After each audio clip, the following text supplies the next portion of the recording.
Friends, જય શ્રી કૃષ્ણ. તો આજે તમને મમ્મી એકદમ નવી રીતે ફ્રેન્કી બનાવતા શીખવાડશે.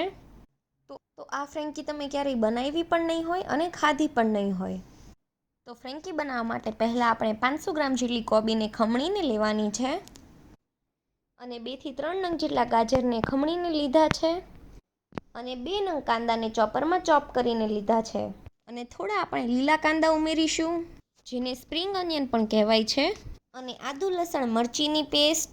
તો ત્રણેય વસ્તુ આપણે 1 મોટી ચમચી જેટલું લેવાનું છે અને 2 ચપટી જેટલો આજીનો મોટો લેવાનો છે અને 1 થી 1.5 ચમચી જેટલું મીઠું ઉમેરવાનું છે ટેસ્ટ પ્રમાણે. અને બધું જ વેજીટેબલ્સ આપણે સારી રીતે મિક્સ કરી લેવાનું અને 3 મોટી ચમચી જેટલો કોર્નફ્લોર અને અડધા કપ જેટલો મેંદો. તો કોર્નફ્લોર અને મેંદાને આપણે સારી રીતે વેજીટેબલ સાથે મિક્સ કરી લેવાનું. અને જો તમારું બેટર થોડું વધારે ઢીલું થાય તો 2 ચમચી જેટલો મેંદો ઉમેરી શકો છો. તો તમે જોઈ શકો છો કે આપણું બેટર એકદમ સરસ ભજીયા પડે ને એવું થઈ ગયું છે. તો આ રીતે ભજીયા પડે ને એવું જ મિશ્રણ રાખવાનું, વધારે કઠણ કે વધારે ઢીલું નહીં રાખવાનું. તો ફ્રેન્કી બનાવવા માટે પહેલાં આપણે રોટલીની જરૂર પડશે. તો અહીં આપણે 1 બાઉલ જેટલો ઘઉંનો રોટલીનો લોટ અને 1 બાઉલ જેટલો મેંદો લેવાનો છે. તો આપણે 2 લોટ એક સરખા માપમાં લીધા છે અને તેમાં ટેસ્ટ પ્રમાણે મીઠું ઉમેરવાનું છે. અમે તો ચમચીના ચોથા ભાગ જેટલું મીઠું ઉમેર્યું છે, જે પરફેક્ટ જ છે. અને 1 ચમચી જેટલું આપણે તેલનું મોણ નાખવાનું છે. તો બધું જ મિક્સ કરી લેવાનું અને પછી એમાં થોડું થોડું પાણી નાખતા જઈએ. આપણે રોટલીના લોટ જેવો લોટ બાંધી લેવાનો છે. તો લોટ આપણો બંધાઈ ગયો છે, તો તેના પર ફરીથી 1 ચમચી જેટલું તેલ નાખીને તેને મસળી લેવાનો. તો લોટ આપણો પરફેક્ટ બંધાઈને તૈયાર થઈ ગયો છે, તો તેને ઢાંકીને આપણે થોડીવાર સાઈડમાં મૂકી દઈએ. તો અહીંયા આપણું તેલ પણ ગરમ થઈ ગયું છે. તો હવે આપણે મંચુરિયનની ગોળીઓ બનાવી લઈએ. તો ભજીયાની જેમ જ તે આપણે મંચુરિયનની ગોળીઓ પાડતી જવાની છે. તો આપણે મિશ્રણ થોડું હાથમાં લઈ ભજીયાની જેમ જ તે તેલમાં આ રીતે મૂકતું જવાનું અને લાઇટ ગોલ્ડન કલરની થાય ને ત્યાં સુધી આપણે મંચુરિયનની ગોળીઓને તળવાની છે અને વચ્ચે વચ્ચે ફેરવતા જઈને એકદમ સરસ કલર આવે ને ત્યાં સુધી ફેરવવાની. તો વચ્ચે વચ્ચે તેને ફેરવતી જવાની અને એકદમ સરસ લાઇટ બ્રાઉન કલર આવે ને ત્યાં સુધી તેને થવા દેવાની. તો તમે જોઈ શકો છો કે ગોળીઓનો એકદમ સરસ લાઇટ ગોલ્ડન બ્રાઉનિશ કલર આવી ગયો છે. બીજી ગોળીઓ બધી આપણે આ રીતે જ બનાવી લેવાની છે.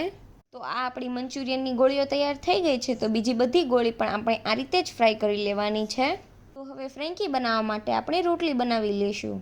તો લોટને આપણે રેસ્ટ આપ્યો હતો ને, તો લોટ પણ આપણો એકદમ સરસ કૂણ આવી ગયો છે. તો થોડો મસળીને તેના લુવા બનાવી લેવાના. તો લુવાને રોટલીના લોટમાં ડસ્ટ કરીને રોટલીની જેમ જ તેને વણી લેવાનો. તો આ રોટલી આપણે થોડી મોટી અને પતલી વણવાની છે, કેમ કે આપણે ફ્રેન્કી બનાવીએ છીએ ને એટલે સ્ટફિંગ માટે રોટલી મોટી જોઈશે. તો આ રીતના એક નોનસ્ટિક પેનમાં આપણે આ રોટલીને શેકી લેવાની છે.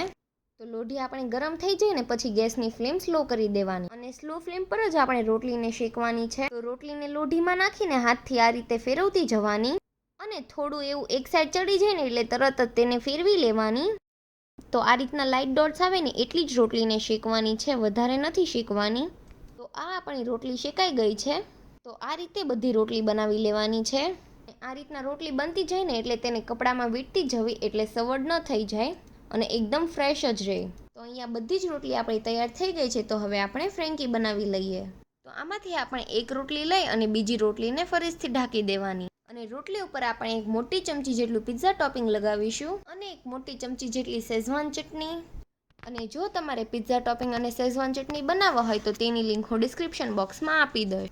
અને રોટલીના એક સાઈડ પર આ રીતે સમારેલી કોબી, થોડા કાંદા. તો અહીંયા આપણે કાંદા ઉપર કેપ્સિકમ એડ કરવાના છે. અહીંયા ભૂલી ગયા છીએ તો તમે એડ કરી દેજો. કાંદાની જેમ જ તે સ્લાઇસ કરીને મૂકવાના છે. તેના ઉપર આપણે ફ્રેન્કી મસાલો, થોડો ચાટ મસાલો અને જે આપણે મંચુરિયનની ગોળીઓ તૈયાર કરી છે ને તેના 2 ભાગ કરીને મૂકવાની છે. તો એક ફ્રેન્કીમાં આપણે 4 થી 5 જેટલી મંચુરિયનની ગોળીઓ મૂકવી અને તેના ઉપર આપણે માયોનીઝ અને પછી ચીઝ ખમણી લેવાનું છે. અને ફરીથી આપણે ઉપરથી થોડો ફ્રેન્કી મસાલો નાખવાનો છે.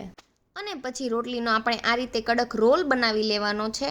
તો રોલ કઠણ જ વાળવાનો છે, જેથી મસાલો બહાર ન આવે. તો આપણો રોલ એકદમ સરસ વળીને તૈયાર થઈ ગયો છે. તો હવે આપણે ફ્રેન્કીને ધીમા ગેસ પર શેકી લેવાની છે.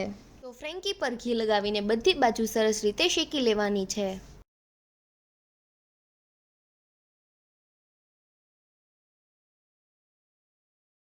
તમે જોઈ શકો છો કે આપણે ફેરવીને બધી બાજુથી શેકી લીધી છે. તો આ આપણી મંચુરિયન ફ્રેન્કી બનીને તૈયાર થઈ ગઈ છે. તો આ મંચુરિયન ફ્રેન્કી તમે ઘરે એકવાર જરૂરથી બનાવજો, બાળકોને તો ખૂબ જ ભાવશે. અને જો તમને અમારી આ રેસીપી ગમે તો વિડીયોને લાઇક કરી દેજો અને અમને કોમેન્ટમાં પણ જણાવજો. Thanks for watching.